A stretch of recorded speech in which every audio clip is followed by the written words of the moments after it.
ஆவணி மாதம் 20ஆம் நாள் குருவாரம், குருநாதனாகிய ஆதிசிவன் மைந்தன் செந்தூர் செவ்வேளை போற்றிப் பாடி வணங்கிடுவோம் வாரீர். அரஹா சிவன் அரி அரண் என மூவரும் உனை ஆறுமுகா சரவணபவா என்று துதிக்க, அசுரர்கள் தாரகாசுரன் சிங்கமுகன் சூரபத்மன் கெட, அனலென எழும் அயில் விடும் அதிதீரா வீரச்சிலம்பு அணிந்த கமல பாதங்களை அடியவர் உளமதில் உற அருளும் முருகையா.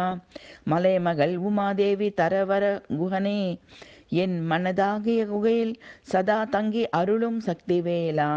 பரமசிவன் இரு செவியும் களிகூற பிரணவ முடிவதை உபதேசித்த குருநாதா. பக்தரு தரு குரமகள் வள்ளியும் கற்பகத்தின் கீழே வளர்ந்த தேவயானையும் இருபுடை உறவரும் பெருமாளே. அரிகேசவன் தன் மருகோனே, அழகு செம்மோன் மயில் மேலமர்ந்து அலை மோதும் திருச்செந்தூர் அமர் செவ்வேளே. உனக்கு சிவப்பு சாத்தி பச்சை சாத்தி வெள்ளை சாத்தி அலங்காரங்களில் கண்டு களித்தேனே.